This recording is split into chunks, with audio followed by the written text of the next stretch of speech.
अगर आपको अर्जेंट पैसों की ज़रूरत पड़ रही है, आप लोन अप्लाई करने के बारे में सोच रहे हो, तो क्या आपको पता है कि आज के समय में सबसे फास्ट और सबसे जल्दी बजाज फाइनेंस से लोन मिल रहा है। आपको अगर कैश की ज़रूरत पड़ रही है, अर्जेंट आपको पैसा चाहिए, तो आपके लिए सबसे बेस्ट बजाज फाइनेंस ही रहेगा। बजाज फाइनेंस से बेस्ट इस समय कुछ भी नहीं है। इसके लिए सिर्फ आपकी एज 21 से 80 वर्ष के बीच में होनी चाहिए और अगर आपका सिविल स्कोर 650 है तब भी आप बजाज फाइनेंस में लोन के लिए अप्लाई कर सकते हो। और सबसे खास बात, पब्लिक, प्राइवेट, एमएनसी या फिर सेल्फ एम्प्लॉयड या फिर आप एक सैलरीड पर्सन है तब भी आप बजाज फाइनेंस में पर्सनल लोन के लिए अप्लाई कर सकते हो। इसमें लोन अप्लाई करने के लिए ना तो कोई कोलेट्रल की जरूरत पड़ती है और ना ही इनके कोई हिडन चार्जेस हैं। एप्लीकेशन ऑनलाइन ही सबमिट हो जाता है, कहीं पर भी आपको जाने की जरूरत नहीं पड़ती है।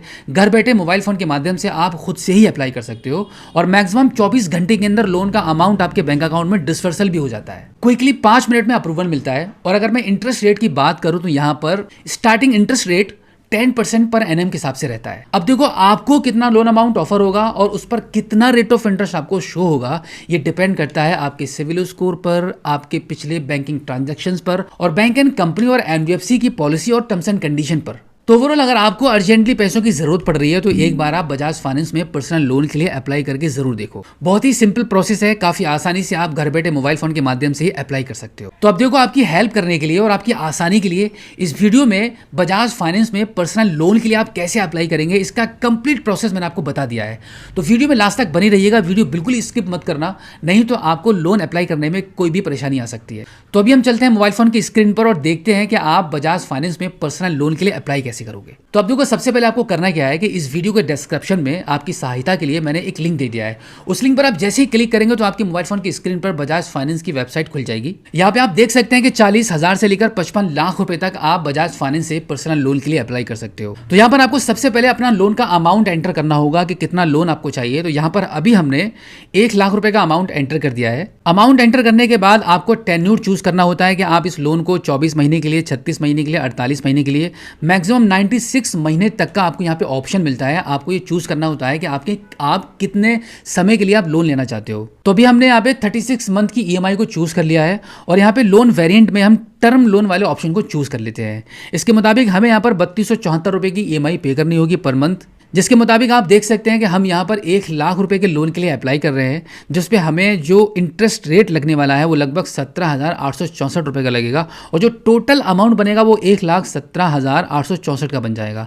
आप यहाँ पे लोन समरी भी एक बार देख सकते हैं। लोन समरी में आपको दिख जाता है कि आपका रिक्वेस्टेड अमाउंट कितना है, आपको प्रोसेसिंग फीस कितनी लग रही है और टोटल अमाउंट आपका कितना बनेगा और उसके बाद आपके बैंक अकाउंट में कितना पैसा क्रेडिट होने वाला है। इस प्रकार से आपकी ये लोन समरी पर एक बार नजर डालने के बाद आप फाइनली आप यहाँ पे अप्लाई वाले बटन पर क्लिक करेंगे। अप्लाई पर क्लिक करने के बाद गेट स्टार्टेड वाला ये ऑप्शन आ जाएगा। अब यहाँ पे सबसे पहले आपको अपना मोबाइल नंबर एंटर करना होता है और मोबाइल नंबर एंटर करके गेट ओटीपी वाले ऑप्शन पर आप क्लिक करेंगे। अब इसके बाद आपके मोबाइल नंबर पर बजाज फाइनेंस की तरफ से एक ओटीपी चला जाएगा। उस ओटीपी को आप यहाँ पे एंटर कर देंगे और फाइनली इसको सबमिट करेंगे। सबमिट करने के बाद लॉगिन करने के लिए अब यहाँ पर आपको एक बार कंसेंट देना होता है। तो यहाँ पे टर्म्स एंड कंडीशन वाले इस बॉक्स पर टिक कर देंगे और कंटिन्यू वाले बटन पर क्लिक करेंगे। अब यहाँ पे ये थोड़ा सा प्रोसेस करेगा। प्रोसेसिंग कंप्लीट होने के बाद अब यहाँ पर आपको एज पर पैन कार्ड सबसे पहले आपको आपका पूरा नाम एंटर करना होता है।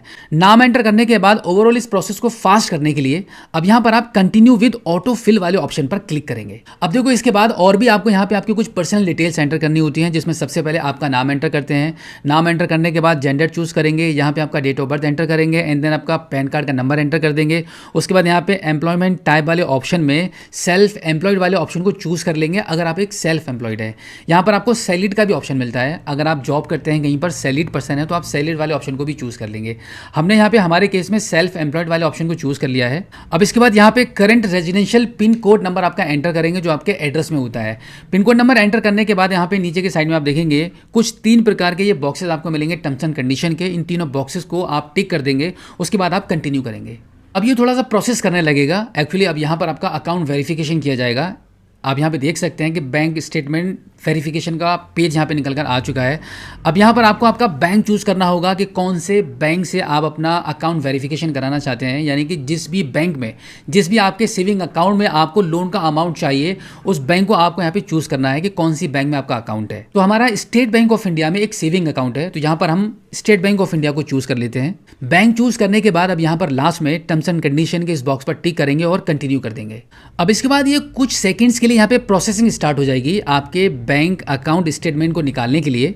और अब आप देखेंगे आपके बैंक स्टेटमेंट वेरिफिकेशन के लिए एक ओटीपी जा चुका है 6 अंकों का। उस ओटीपी को आप यहाँ पे एंटर करेंगे। उसके बाद टर्म्स एंड कंडीशन का लास्ट में ये बॉक्स बना हुआ है, इस पर आप टिक कर देंगे और फाइनली इसको सबमिट करेंगे। अब इसके बाद ये थोड़ा सा प्रोसेस करने लगेगा। प्रोसेसिंग कंप्लीट होने के बाद आप देखेंगे आपका जो बैंक अकाउंट है, आपका जो सेविंग अकाउंट है, उसके लास्ट के 4 डिजिट यहाँ पर आपको शो हो जाएंगे।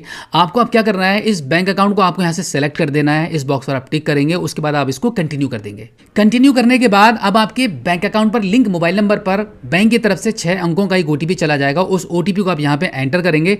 एंटर करने के बाद फाइनली लास्ट में आकर इसको सबमिट करेंगे। सबमिट करने के बाद अब आप देखेंगे अब यहाँ पर आपको आपका बैंक अकाउंट स्टेटमेंट को फैच करने के लिए कंसेंट देना होता है। तो अब आपको क्या करना है, यहाँ पे सिलेक्ट ऑल वाले ऑप्शन को आपको चूज कर लेना है। उसके बाद हम यहाँ पे गॉट इट वाले ऑप्शन पर क्लिक करेंगे and then finally give consent वाले ऑप्शन पर लास्ट में आकर क्लिक कर देंगे। इतना होने के बाद अब क्या होगा कि यहाँ पर आपका प्रोसेसिंग स्टार्ट हो जाएगा। आपका जो बैंक स्टेटमेंट वेरिफिकेशन है वो प्रोग्रेस में हो चुका है। अब यहाँ पर आप देख सकते हैं कि बैंक स्टेटमेंट वेरिफिकेशन सक्सेसफुली हो चुका है। आपका जो बैंक स्टेटमेंट है वो यहाँ पे फैच कर लिया गया है। अब इसके बाद आपके मोबाइल फोन की स्क्रीन पर बिजनेस डिटेल्स को एंटर करने के लिए ये पेज ओपन हो जाएगा, जहाँ पे आपको सबसे पहले आपको बिजनेस का नेम एंटर करना है। जैसे कि आप एक सेल्फ एम्प्लॉयड हैं, आप कोई ना कोई काम जरूर करते होंगे, आपकी दुकान है, शॉप है, जो भी करते हैं उसका नाम आपका जो भी होगा उस बिजनेस नेम को आप यहाँ पे एंटर कर देंगे। उसके बाद आपको नेचर ऑफ बिजनेस चूज करना होता है, मैन्युफैक्चरिंग कर रहे हैं, ट्रेडिंग कर रहे हैं, सर्विस कर रहे हैं, इनमें से कोई एक ऑप्शन आप अपने अनुसार चूज कर लेंगे। उसके बाद आप बिजनेस टाइप वाले ऑप्शन को चूज करेंगे एंड देन यहाँ पर आपको बिजनेस स्टार्ट ईयर आपको बतानी होती है कि कितने समय से, कौन सी ईयर से आप इस बिजनेस को कर रहे हैं।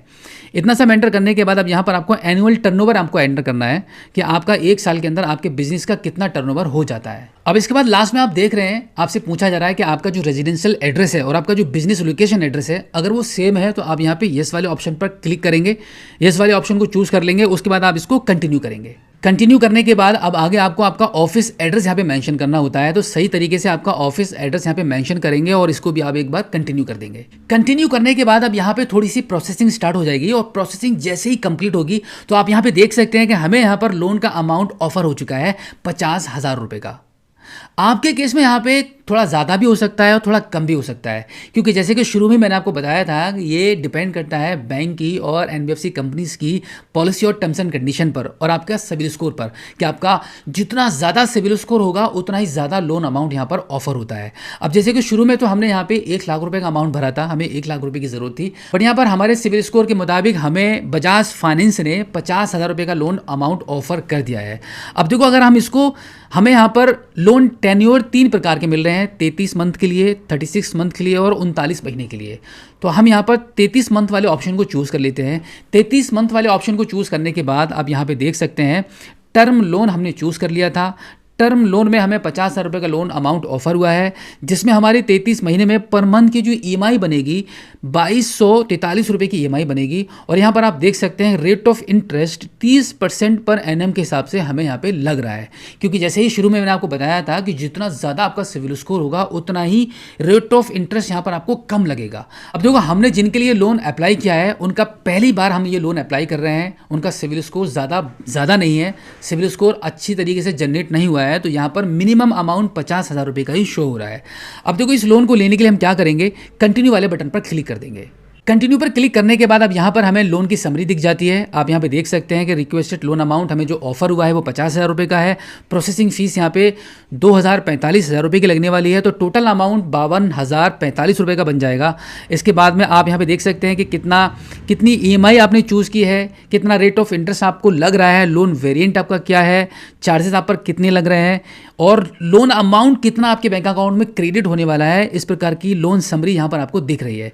अब हम इसको कंटिन्यू वाले बटन पर क्लिक करके आगे बढ़ेंगे। कंटिन्यू पर क्लिक करने के बाद ये थोड़ा सा प्रोसेस करेगा। प्रोसेसिंग कंप्लीट होने के बाद आप देखेंगे अब यहाँ पर आपको अलाउ करना है। अलाउ करने के बाद आप देख सकते हैं केवाईसी वेरिफिकेशन का प्रोसेस आपका यहाँ पे स्टार्ट होने वाला है। अब यहाँ पर आपको अगले स्टेप में केवाईसी करनी होती है, तो उसके लिए आप क्या करेंगे, सबसे पहले यहाँ पर आप अपना 12 अंकों का आधार कार्ड का नंबर एंटर कर देंगे। आधार कार्ड का नंबर एंटर करने के बाद अब लास्ट में टर्म्स एंड कंडीशन के इन दोनों बॉक्सेस पर आप टिक करेंगे और फाइनली गेट आधार ओटीपी वाले ऑप्शन पर आप क्लिक कर देंगे। इतना करने के बाद ये थोड़ा सा प्रोसेस करेगा और उसके बाद यूआईडीआई की तरफ से आपके आधार कार्ड के रजिस्टर मोबाइल नंबर पर 6 अंकों का एक ओटीपी चला जाएगा। उस ओटीपी को आप यहाँ पे एंटर करेंगे और फाइनली इसको सबमिट कर देंगे। सबमिट करने के बाद अब यहाँ पे आपके आधार कार्ड से डिटेल्स आपकी फैच की जा रही है। डिटेल्स फैच होने के बाद आप देखेंगे आपके आधार कार्ड में जो आपका एड्रेस है वो यहाँ पर निकलकर सामने आ जाएगा। अब इस एड्रेस को कंफर्म करने के लिए इस बॉक्स पर आप टिक करेंगे, एड्रेस को चूज कर लेंगे, उसके बाद कंफर्म एड्रेस वाले इस बटन पर क्लिक कर देंगे। इतना करने के बाद आपकी जो केवाईसी है वो सक्सेसफुली डन हो जाएगी। अब इसके बाद आपको अगला जो स्टेप रहता है वो आपका फोटो आइडेंटिटी वेरिफिकेशन का रहता है। एक्चुअली अब यहाँ पर आपको क्या करना है, आपको आपकी एक सेल्फी अपलोड करनी होती है। तो यहाँ पर आप क्या करेंगे, स्टार्ट फोटो आइडेंटिटी वेरिफिकेशन वाला जो लास्ट में बटन मिला है इस पर आप क्लिक कर देंगे। अब इसके बाद आपकी सेल्फी कैप्चर करने के लिए यहाँ पे प्रोसीड टू टेक सेल्फी वाले ऑप्शन पर आप क्लिक करेंगे। अब आपके मोबाइल फोन का फ्रंट कैमरा ओपन हो जाएगा। अब यहाँ पर आपका फेस लाएंगे इस सर्कल में और अपनी आंखों को ब्लिंक करके यहाँ पर आप अपनी सेल्फी को कैप्चर कर लेंगे। सेल्फी सही तरीके से कैप्चर होने के बाद अब आप अपलोड वाले बटन पर क्लिक करके आपकी सेल्फी को अपलोड करेंगे। अब यहाँ पे ये थोड़ा सा प्रोसेस करेगा और इस प्रकार से सक्सेसफुली आपका यहाँ पे फोटो आइडेंटिटी वेरिफिकेशन कंप्लीट हो जाएगा। इतना करने के बाद अब यहाँ पे थोड़ी सी प्रोसेसिंग स्टार्ट हो जाएगी और प्रोसेसिंग कंप्लीट होने के बाद अब आपका बैंक अकाउंट कंफर्मेशन के लिए यहाँ पर आपको क्या करना होगा, यहाँ पे लिखा हुआ है ऐड न्यू बैंक अकाउंट, इसको आप चूज करेंगे और कंटिन्यू कर देंगे। अब यहाँ पे आपके मोबाइल फोन की स्क्रीन पर ऑटो पेमेंट का ये ऑप्शन आ जाएगा, जहाँ पे आपको सबसे पहले आपका IFSC कोड एंटर करना है। यानी कि अभी आपने जो बैंक अकाउंट अपना ऐड किया था उसी का आपको यहाँ पे IFSC कोड एंटर कर देंगे। उसके बाद आपका अकाउंट नंबर यहाँ पे एंटर करेंगे। अकाउंट नंबर सक्सेसफुली सही से एंटर करने के बाद अब यहाँ पे अकाउंट टाइप आपको चूज करना होगा कि आपका सेविंग अकाउंट है या करंट अकाउंट है। तो हमारे केस में हमारा ये सेविंग अकाउंट है, तो हमने सेविंग अकाउंट पे टिक कर दिया है। अब इसके बाद आप लास्ट में आकर कंटिन्यू वाले बटन पर क्लिक कर देंगे। कंटिन्यू पर क्लिक करने के बाद आप देखेंगे इस प्रकार से यहाँ पर आपका बैंक अकाउंट वेरीफाइड सक्सेसफुली हो जाएगा। यहाँ पर आप देख सकते हैं आपकी बैंक अकाउंट की डिटेल्स यहाँ पर आपको शो कर रही है। अब आप लास्ट में आकर एक बार फिर से इसको कंटिन्यू कर दीजिए। कंटिन्यू करने के बाद आप देखेंगे अब यहाँ पर आप देख सकते हैं कि आपका जो एप्लीकेशन है वो सक्सेसफुली यहाँ पे कंप्लीटली सबमिट हो चुका है। अब इसके बाद आपको कुछ नहीं करना है, मैक्सिमम 24 घंटे के अंदर बजाज फाइनेंस की तरफ से एक एग्जीक्यूटिव का आपके पास कॉल आ जाएगा। उसके बाद आपके डॉक्यूमेंट वेरिफिकेशन का प्रोसेस होगा। डॉक्यूमेंट वेरिफिकेशन होने के बाद अगर आप एलिजिबल होते हैं इस लोन अमाउंट को लेने के लिए तो मैक्सिमम 24 घंटे के अंदर आपका यहाँ पे क्रेडिट एलिजिबिलिटी चेक होगा। उसके बाद जो लोन का अमाउंट है वो आपके बैंक अकाउंट में यहाँ पे क्रेडिट कर दिया जाएगा। तो इस प्रकार से बिल्कुल इसी आसान प्रोसेस के थ्रू घर बैठे आप बजाज फाइनेंस में पर्सनल लोन के लिए अप्लाई कर सकते हैं। तो अगर आपको कभी भी अर्जेंट पैसों की जरूरत पड़ती है, आप लोन लेने के बारे में सोच रहे थे, आपको अर्जेंट पैसा चाहिए, तो बिल्कुल इसी प्रकार से आप बजाज फाइनेंस में घर बैठे मोबाइल फोन के माध्यम से ही पर्सनल लोन के लिए अप्लाई कर सकते हो। तो अगर आपको लोन की ज़रूरत है तो बिल्कुल भी देरी मत करना। इस वीडियो के डिस्क्रिप्शन में मैंने आपके लिए लिंक दे दिया है, उस लिंक पर क्लिक करके ही आपको लोन के लिए अप्लाई कर देना है। तो उम्मीद करता हूँ कि आज की इस वीडियो में जो जानकारी मैंने आपके साथ शेयर की है बजाज फाइनेंस में पर्सनल लोन के लिए कैसे अप्लाई करेंगे, ये जो प्रोसेस मैंने आपको बताया है, समझाया, आपको काफ़ी अच्छे से समझ आ गया होगा।